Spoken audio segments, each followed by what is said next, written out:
something that we have heard a lot today, and from Metro Councilor Harrington's comments as well. Transit users, they must feel safe, they must feel comfortable, and they must feel valued as human beings through their experience. And so I encourage TriMet to continue their work with Washington County and with the local jurisdictions to improve the access to transit and to increase the number of shelters at the bus stops. So again, I believe that this plan can have a tremendous impact on Washington County. Implementation is always the key, and so I look forward to seeing how this plan will be implemented and to being a partner in that. Again, thank you so much, and thank you for not only having your board meeting here in Hillsborough, but to really reaching out to the west side to help create this plan. Thank you. Thank you. And then last but certainly not least, Commissioner Dick Scouten from Washington County.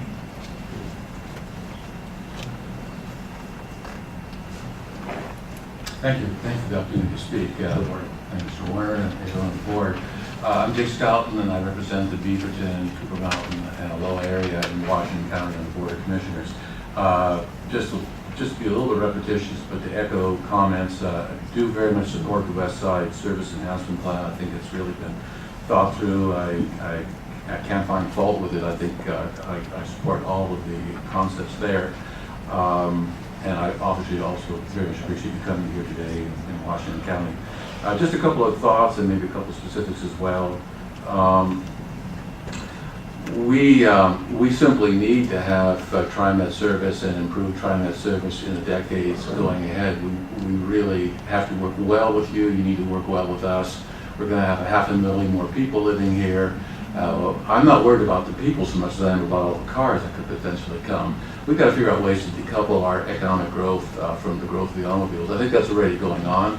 I mean, I like my car. It's not that, but it's simply not going to work. It's simply not going to work for us just to rely on that. Good example of that. Oh, sorry, good. Bad time, isn't it? Here we go. My apologies. And I think certainly one of the more powerful tools that we can use is the bike and transit connection. I do that all the time. As a matter of fact, I've actually found recently with my couple of health exams that I needed to do a little less maxing and a little more biking. So I've been riding a lot more along baseline and cutting some of my max riding, because it's really tremendously powerful. I have a lot of business appointments, and I have my work and my home. We're talking about no more than a couple of miles between where I live and the max stop, and so between my bike and the max line, I can get an awful lot done. As I said a moment ago, I'm actually having to find more biking, a little less maxing, because I need a little more physical exercise after my last exam.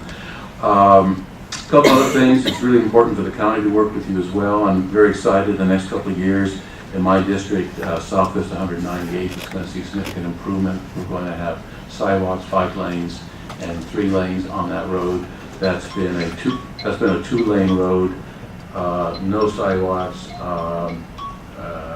People have been forced to stand in the ditches for their buses. So that's very good. And we obviously recognize that we're going to have to make those improvements at our end to be able to allow you to run bus lines that are cost effective. I think it'd be very essential for us in the coming decades. One other comment I'd make, you're covering a lot of the areas. One place that's still important to us, I think, is the downtown area of Portland. We've got to figure out ways to make the entire trunk line of the MAX system work faster and quicker, particularly I think in the area between Goose Hollow and the Lloyd District. I can see more people from the eastern part and central part of Multnomah County working in Washington County. A lot of people do use Red Line to go to the airport. If we can figure out a way to perhaps, I don't know, traffic light preemptions. I'm sure you've been thinking about this a lot, but I know there would be very expensive ways to try to speed service through their undergrounding, for example, but short of that, are there other ways that you can make that segment between Goose Hollow and the Lloyd District go a lot faster for us? I think it would be important for us in terms of workers to come into Washington County and for folks that here that work in Portland, and particularly those going to the airport, if we could speed that up, it just takes a lot of time. And I would recognize, I think, the value of the trunk line that you have, of the MAX lines, and the high frequency buses are a very essential part of this. I think it's essential for our county's growth and development in the coming decades, and very much appreciate what you're doing and look forward to continuing to work with all of you. And again, the bike MAX connection cannot be overlooked. I would point out, made my last comment specifically with Hillsborough, they had some great ideas that were part of a regional tachogram a couple of years ago, where they had suggested a number of really first-class bike ped paths between a couple of these stations. I think Orenco, Hawthorne Farms, Fairplex, and Quitamo, to provide 1.5 to 2 mile connections to Ronald Acres, Jim's Farm, Synopsis, and a few of the other companies that are about 1.5 to 2 miles north of the MAX line, and also residential areas about 1 mile or 2 south of the MAX lines. We can figure out ways to provide better bike and ped connections between those key MAX stops and work, not only in the Hillsborough area, but also in Beaverton. I think that's another way we might be able to cost effectively avoid Intel having to spend another $40 million for our parking structure, Ronald Acres, et cetera, et cetera. So, thank you. Thank you. Good comments. Thank you. Good comments. With that, Mr. Hare, we are ready to try to answer any other questions you have, and then we'll run along, so I apologize. I only had the one about the line 57 to Fordsboro, and whether you have any response on that. Sure. Line 57, in the plan, we're kind of mirroring both the Metro high capacity plan as well as the Washington County Hillsborough TV Highway corridor plan, by saying that we believe that there should be an analysis for high capacity transit. I think we tip our hand a little bit more in thinking maybe that BRT might be the best solution for that corridor, maybe a lower capital level of BRT. But really we should look at it more holistically. In terms of crowding on the line, our service planning department is regularly looking at capacity and reliability and adding service as needed to kind of address that issue. Okay. So it's on our radar. Absolutely. Yes. Other ways to provide that. Okay. Thank you. That's the question. Any other questions? Yeah. First, I'd like to thank you for your work on this plan. One of my personal priorities after joining the board, and all the staff is aware of this, but is to see ways that we can improve service to suburban areas. This is not the same region it was 10, 20 years ago, and Portland is not the center of our region as much as it used to be. And so the growth of employment, the growth of residential areas in the suburban areas is a fact of life and something that we need to be able to respond to. And I see that this is exactly what we're doing. So really strong support and strong thanks for doing so. My question really comes down to knowing that any service changes or most service changes, improvements, come with a price tag. And clearly these are not the best financial times, is it, either for this agency. What's the assurance, or what can we do to make sure that this is just not another plan that looks good and then it gets set on the shelf and, gee, wouldn't it have been nice? You know, how can we make sure we're actually going to follow through with these commitments and get these improvements made? And, you know, I introduced myself for the benefit of the audience. I forgot to mention I am here representing Clackamas County. How do we get, you know, how are we going to follow through on the plan to do these kind of studies in the rest of the region? And that's exactly why we really consciously divided the vision into what's the long-term vision to support the long-term growth. And that really hinges on our sort of struggle to get the long-term cost curves under control. and probably defer to Neil to say more about that. But also to consciously make sure that we understand if there are any opportunities in the near term that have very low cost or no cost. It's just in terms of building that basis, that infrastructure, the basic foundation for that long-term growth.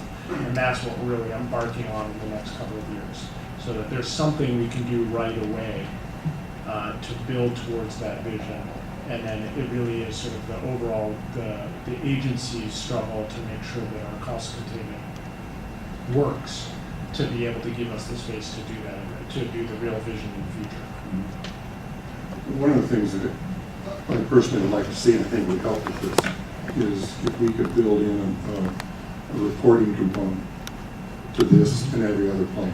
So on a regular basis, you're coming back not just to this board, but to, in this case, our partners in Washington County, and give us like an annual report. What have we done in the past year? What's out there left to be done? Where are our opportunities? And I suggest that as a way to keep this a living document, something that we don't just put on a shelf and, okay, we get busy and other things happen. I really do want to see our commitments followed through. Terrific. We'd be happy to do that, and we've made sure that we're assigning staff in a way that allows Tom to still pay attention to West Side and still keep moving things forward, even as we're expanding our vision to other areas. Thank you. Down on this side of the table? Well, okay, thank you. Well, thank you for the presentation. I echo what Greg has just said, Director Prosser, excuse me, formal here. Because I think it is up to the board, actually, to follow up. I think you're right. If we keep it on the radar screen for ourselves, I think the annual budget is the place where we need to kind of look at the progress on all these. I think there's some great things here that you've identified that we need to do. I think the region has changed. I want to say that, and I look at some of the things you've got connecting, for example, South Hillsborough, North Hillsborough, as very important to jobs and housing, and things that we're going to have to do, as you pointed out, more and more throughout the region. It's not just the hub and spoke anymore. It's a whole lot different system than we need to meet the demands of the future. So I think this is a good prototype for the work that we need to look at in the other areas. So thank you to the staff, and thank you to all of the stakeholders and people who rolled up their sleeves and helped us put together this plan today. I think now it is key on how we move forward on implementing this and implementing it in a way that actually gets us some meaningful changes in the service delivery out here and in the area. So I have nothing else. I think unless you have other comments, we're ready to move on. Okay? Mr. General Manager, I'm going to turn it over to you for your General Manager's report. Very good, Mr. Board President. I'll try to be brief given where we are on the clock here. And again, my thanks to all the stakeholders who contributed to this plan as well. It's been really a great community effort, and I'm really pleased to be working with everyone here in Washington County. For more mundane matters, I wanted to give a quick report on ticket vending machines. Mr. Shelton will be aware, perhaps, as we've heard calls from him occasionally on our ticket vending machines, but we are actually past 50% with the installation of the new replacement Type 6 machines. Those will be completed in terms of their installation by July 1. We're up to about a 93% on a success ratio now in terms of the time that they're up.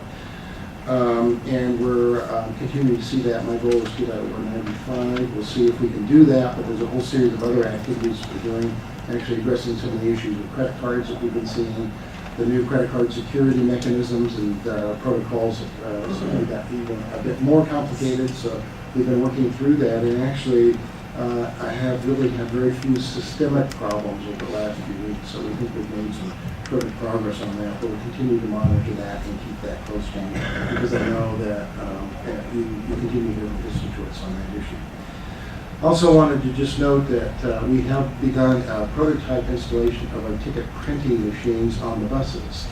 This is the way to actually print a transfer that's very clear in terms of its the time length of when it expires and its day code and all the other aspects of it. We started that on line 1770.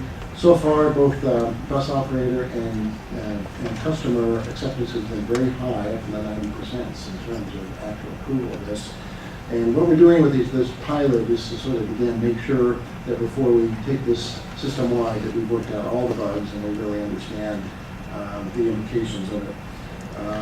Again, it's very clear that our tickets that come out of that are good for 2 hours, just like when you purchase a ticket on Max. So again, an attempt to clarify that current tissue paper transfer situation, which is, in my view, pretty unreadable for both our operators as well as our customers.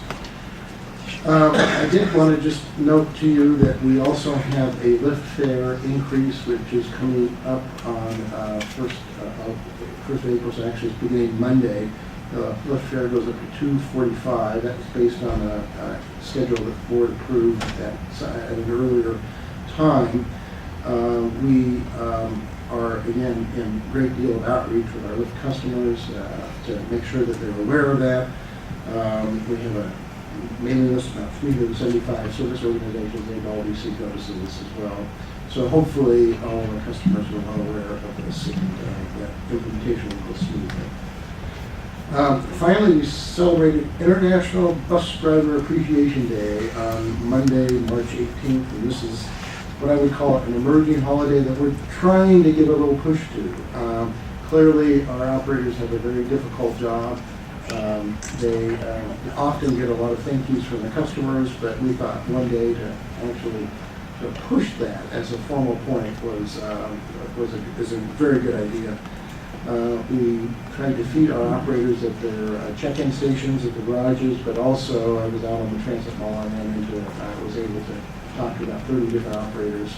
Pretty chilly Monday morning, but nonetheless it was a good thing to do.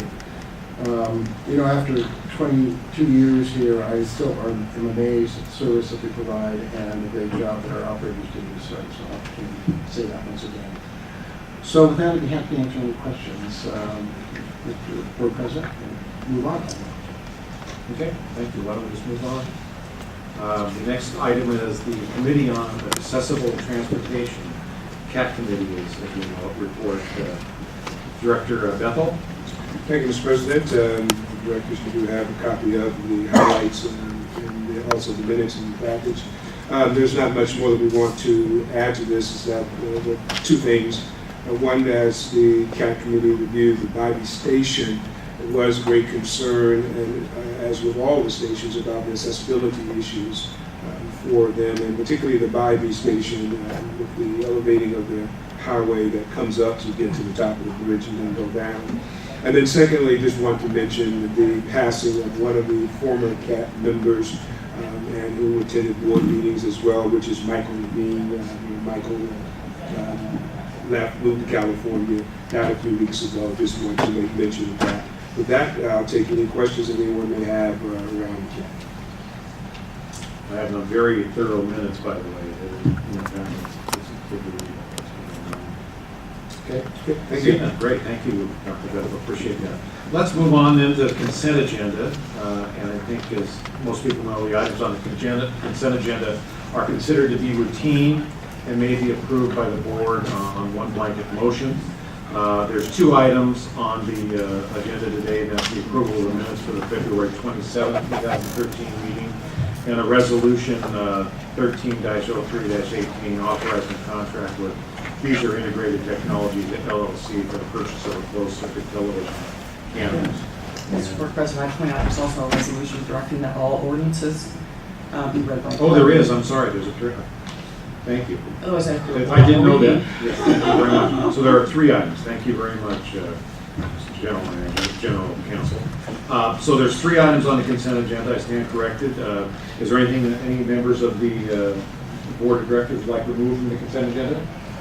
Not removed, but I would like to note that I was not here for the meeting on February 27th, so my vote would include an extension on that line. All right, so we've got three here, and we'll assume that we'll have three affirmative if that's what we get. So with that then, is there a motion to approve the consent agenda, the three items on the consent agenda as noted here? Move to approve. I hear a motion. Have a second? I second. Second, we have a motion and a second. Is there any further discussion? All those in favor of the motion to approve the consent agenda signify by saying aye. Aye. Opposed? Abstentions? We have one. Okay, so we have 3-1 on that, so the motion is approved.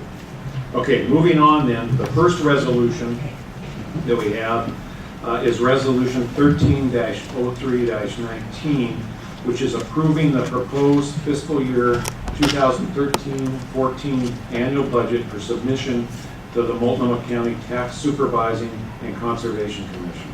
Mr. General Manager? Yes, Mr. Board President, members of the board, just to reiterate that this is a resolution to approve the submission to the TSCC, Tax Supervising and Conservation Commission. And again, you will see the budget again at your May meeting in the current schedule.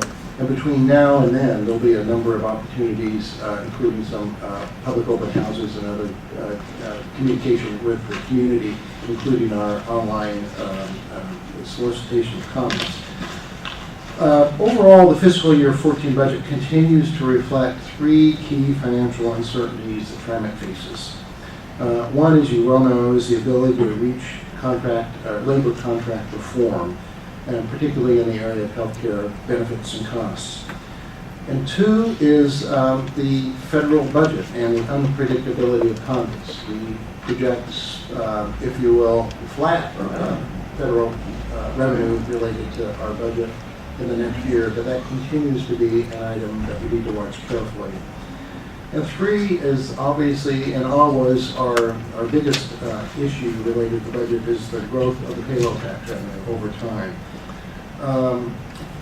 That said, there are early signs showing more economic activity and growth, and I think that's very positive. So after our careful review, we actually are predicting, as the basis of this budget, a robust payroll tax growth of about 7.2%, along with a ridership increase of about 3%.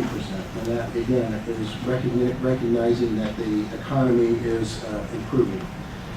An educated reading of the tea leaves again suggests a federal allocation this year will hold steady, and we'll actually have some increased contributions under MAP 21, the new federal legislation, for the State of Good Repair program, again targeted to particular infrastructure repair and replacement. And the biggest unknown, as you know, remains the ATU's appeal of last August arbitration decision.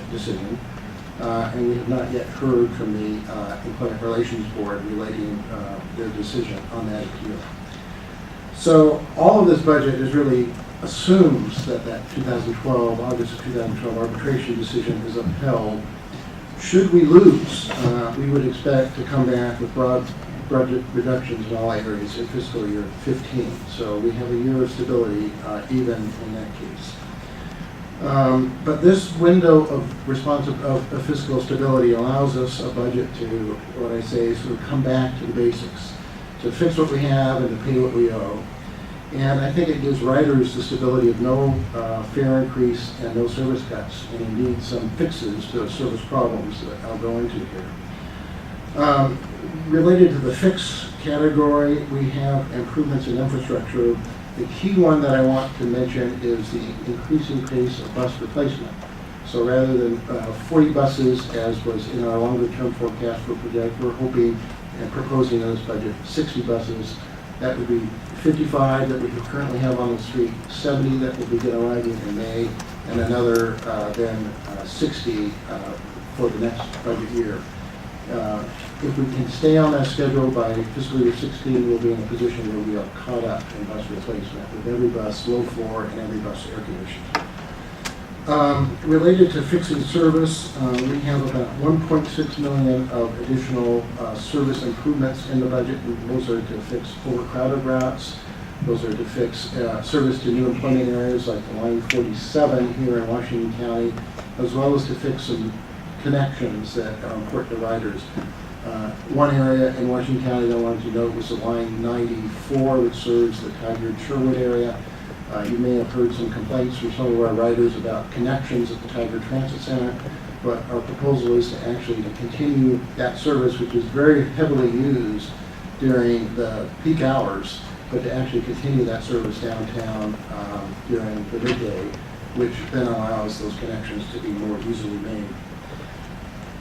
Related to paying what we owe, one of the key things here is actually an increase in the union defined benefit pension plan contribution.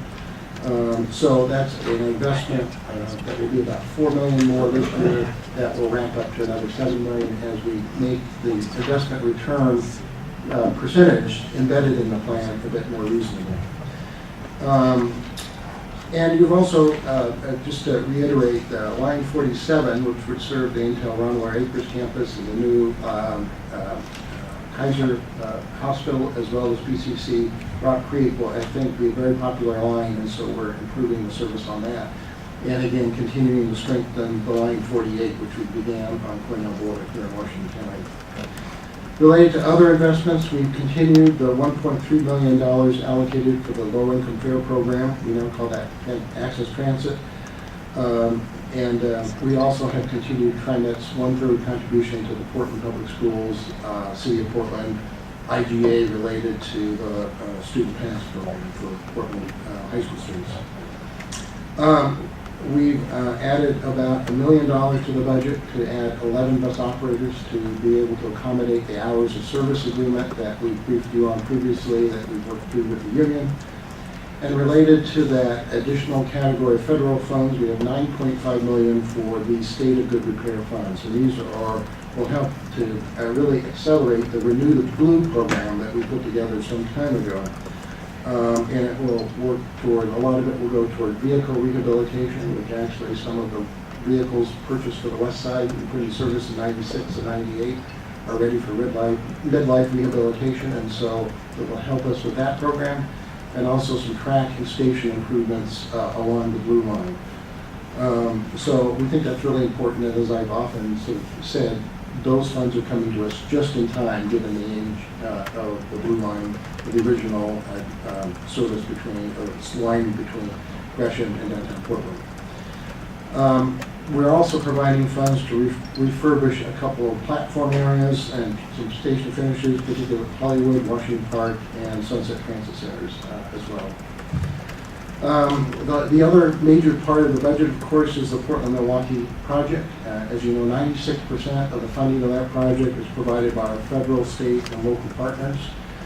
So this year, $440 million is budgeted for that project. This will be a very active construction year, as you'd expect, just given the pace of the project overall. I also want to note that there are no additional dollars allocated at this point in time for non-union increases. Over the next few months, we'll take a look at total compensation and report back to the board related to any changes that we do related to non-union employment. I wanted to sort of close how I think we began here related to the West Side Service Enhancement Plan, which is to be cautiously optimistic. Clearly, our major struggle here is our cost structure due to the increasing cost of benefits and that retirement bubble related to retiree health care. So we have a respite, and if the ERB upholds last year's arbitration, that respite may run for a couple, 2-3 years. So that's good news. But without true cost structure reform, there is no path here that I can see with our current resources to grow service. But at least for today, we are, and we can present to you a budget that I think is in the right direction and begins to make some down payments on that broader and better future for TriMet. And with that, I'd be happy to take any questions that you might have. I would point out that we have 7 people who've signed up to testify on this resolution. We can ask our questions now, or maybe we might want to wait until afterwards with folks who provide some testimony, like run some other questions. So I ask now, do we have questions you want to ask now, or want to wait? Either way.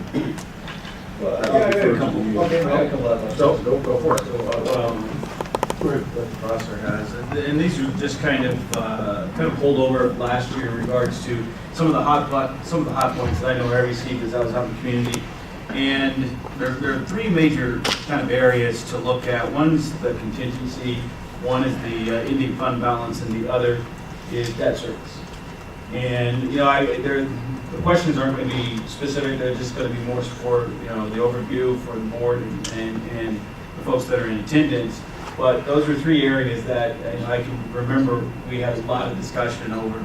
So can we just actually highlight in regards to Certainly. kind of the contingency and Thank the you, amounts that we Dave. put aside for that and how it coincides with our contingency fund balance? Same thing with the overall fund balance and ending fund balance policy. And then the perspective of, I know one of the hot buttons is going to, can sometimes be our debt service. So if you could touch on those 3 points, give us some highlights and overview before I think we jump into the comments, I think it'd be helpful. Sure. Starting with contingency, we do not earmark any specific amounts within contingency. The budget includes a 3% contingency, which is consistent with the board policy. We are aware of certain budget pressures that may ultimately need to be addressed in contingency from contingency funds, but we do not specifically earmark the monies. The pressures that we are aware of would be obviously no surprise to anyone. The biggest one being where do we ultimately end up with labor costs. We have the pending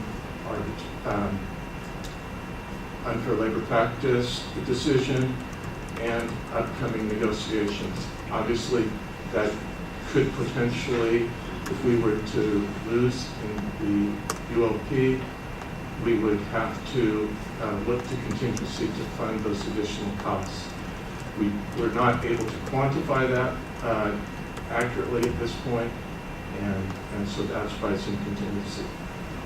Would have to be addressed in contingency. Non-union wages, again, if ultimately there are non-union increases, the money would come from contingency, but we're not able to budget them at the individual line item at this point because we don't know specific, that we budgeted a very fine level of detail down to the position. We wouldn't know where to assign those additional wage increases. So contingency is at 3%, a lot of potential draws on it, but we're not able to specifically allocate or budget those pressures. The ending fund balance, we at the end of FY14, we're assuming 107 million of unrestricted fund balance. That's about 2.7 months of operating expenses, slightly above the board minimum. The board minimum was, target was 2.5 months, we're at 2.7. But given the very, we have a much more aggressive payroll tax increase assumption this year, lots of unknowns relative to the labor front. If those go against us, the plan would be that we would ultimately be drawing on that ending fund balance, and that the reasonable fund balance really gives us time to not have to make immediate changes, but to come back with a more structured plan in the FY15 budget to how we would address those changes, those financial changes, and then ultimately, if we have drawn down the fund balance, how we would propose to build that back up. I'm sorry, Charlie? Well, the last one was debt service. Thank you. Not a problem. Debt service, it actually has gone down $10 million overall from last year. Major reason, there are three major reasons. One is we did call